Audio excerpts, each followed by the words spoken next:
Good afternoon. Welcome to the Aldar Experts podcast. We're so happy to have Rohit Sharma, everyone. Thank you. It's such a pleasure to have you at our Experts today, especially as we are launching one of our main projects, Atlan, which will be kind part of our campaign. So Rohit, for the audience, which are the real estate brokers, let's talk a little bit about your leadership skills. What does it take to be a captain and to lead a team? I think, firstly, thank you for having me. For a leader, I think it's important, try and lead from the front, set an example for the rest of your colleagues, your teammates. And then, obviously, once you lead by an example, the rest will follow. Because eventually, when it's a team thing, you need support of everyone, and the support has to start from the top first, by the captain leading his troops, and then the rest of them following the guidelines and the direction that the captain wants to take, because it is very crucial that everyone plays their part to make it a very successful campaign, whether you play a tournament, when we talk about being, when it comes to properties as well, the sales team, the team needs to come together, to achieve what they want to achieve. So everyone has to play their part, and then it starts with the top. And for me, it's always been important that I've always carried myself in a way where I try and set an example for my colleagues. There are various ways of doing that. It is not just about when you play. It is just not about what you do on the field. It is also about what you do on the off the field as well. So, and I treat them like family, like brothers. Because as much as you are part of this team, they share the equal responsibility and equal share in the team, to be part of that team. So you got to make them feel homely. You got to make them feel that you're wanted here. So all those are things that I consider when I lead any team. Some of the things are quite natural to me, and some of the things that I have looked upon to someone else who's been a great leader in the past, that I've played under or I've looked up to. So I've learned from them, and it's all learning process. We all are learning various things at various times. So for me also, I've learned a lot of things from my seniors, and I'm sure, like I said, whatever you do in life, when it comes to team, and the team wants to achieve something, everyone has to find a way to play their part in it. It's interesting because you talk about having a group of people, but you're all obviously dealing with a lot of different personalities. Yes. So how do you manage to keep them united when everybody has his own spirit? That's a very good question. I think that's where the challenge comes to a leader, where everyone has their own point of view, own mind. You got to listen to all the thoughts, what people are asking you to do, and eventually, you got to do your own. You got to make your own decision. But like I said just now, you should make them feel that they are wanted here, whether it is their opinion, whether it is their effort, whether it is the part that they want to play in making a successful campaign. I think it is all combined. So as long as you make them feel that they are wanted here, and you're listening to them, whatever they have to say, I think they'll do anything that you want.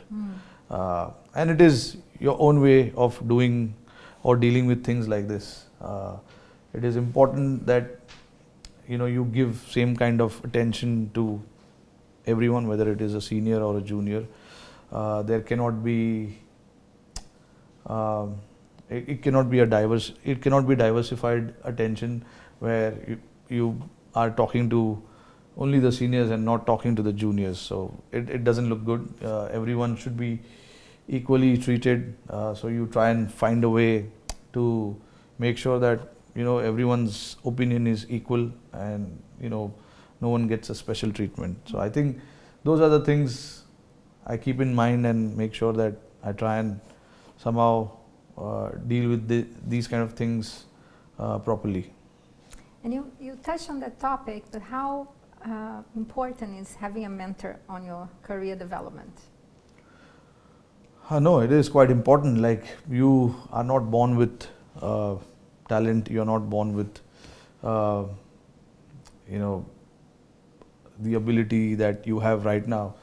You go through experiences in your life and you understand how to deal with things differently as you pass certain age groups. When I was young, 9, 10-year-old, I used to look up to my father for the advice, my grandfather, and as I went along, I had my personal coach who used to advise me what are the right things to do. More than playing the game, I think it was about being a nice person. Like, how can you help the others? Because it is something that my father and my grandfather did. They were always, quite keen to help the others rather than looking after themselves. So that is where I grew up, and that is the environment I grew up. So I always want to give it back. Now that I've learned a lot of things from my seniors, mentors, if I'm in a position where I can make a difference in someone's life, someone's game, then I have no hesitation in doing that. So yeah, mentors do actually play a big part, because they go through certain experience in their life and they try and share that with you when you are at that age. Now, someday I was a youngster who I obviously looked up to as a mentor. Now I'm in a place where I can mentor a young player. So that's how the transition happens, and it's a very good transition to have as well, because experiences teaches you so many things in life, because you go through so many ups and downs in your life. So to deal with those kind of things, you need the right people to guide you. And luckily for me, I had right people around me to tell me what is the right thing and what is the wrong thing to do at that point. And what separates a good player to a great player, in your view? Are there any ingredients or strategic approach that one might have that makes them greater? No, I mean, like I said, you are not, you don't come out as a ready product. You make yourself ready for every situation that you have to deal with during the game, and you learn from your downs more than the ups in life. When you're down, when things are not going your way, I think that is the time you understand a lot about yourself. And in my life as well, I've seen a lot of downs than the ups. So I know exactly how it is to what it takes to come out of that situation when you are down. And I was never a good player. I worked on my game. I learned from my seniors. I looked up to my seniors, my mentors, and I tried and not copy them, because everyone is different. But what you can look at them is how they prepare before big games. What is the process that they follow? And that is something that I've looked upon a lot of cricketers around the world who are great players, and what they have done in their life to become a great player. So for me also, it is nothing different, but it's just about in your mind how you think about, if you want to be a great player, or you want to be a successful player, there are things that you have to deal with, and then be ready for all kind of situations that will be coming upon you. So I think for me, right, I will not call myself as a great player, but I am happy with what I have achieved and obviously there are a lot of more time to achieve more things, but yeah, like I said, luckily for me, I had a lot of people around me who were really, really good. I think you're doing all right, Rohit. Very candid. Thanks. Look, when we talk about the sales environment which we are dealing today here in Aldar Experts, there's a lot of failure and there's a lot of trying to improve. So on this basis, what advice would you give for people who have to overcome failure? There's a lot of rejection in the industry. Yeah. I mean, that, like I said, in life you have to accept that there will be a lot of downs and a lot of failures, rejections. I accepted it when I was very young, that there will be a lot of bad days in my life. You just have to deal with it, and there are ways to deal with it. My advice to them will be, when the opportunity comes, be ready for it, like be more than ready for it, because there will be an opportunity in life. Everyone gets an opportunity. It won't be fair to anyone to not have an opportunity. So I always prepared myself in a way that if there are 10 games and I know I will have only one game to play out of that 10, I need to be so much ready for that one game where I create an impression on the people who are watching me, that they are not going to look back at anyone else. So I know it's a tough one. It's very hard to think like that, but I have no choice. I had no choice. I am speaking from my personal experience that I had to face. I had only one opportunity in 3 months or 6 months, and I really had to be so prepared for that one opportunity, where I knew that if I don't make an impression in that opportunity, maybe I won't be sitting here today with all the achievements that I've had with my game. So that's how sometimes life is. I know it is hard and it's tough, but I think you always prepare for the worst. And then, eventually, if it's not worst, you find yourself in a very comfortable position. But if it's worst, you are ready for it. That's how I have trained my mind, and I have played the game, at a very early stage of my career. Do you have any rituals for you to achieve peak performance? You see a lot of athletes sometimes saying, I do this, I follow this particular pattern. Do you have any rituals? No, right now, not really. I mean, I just like to calm myself down, watch a lot of TV shows.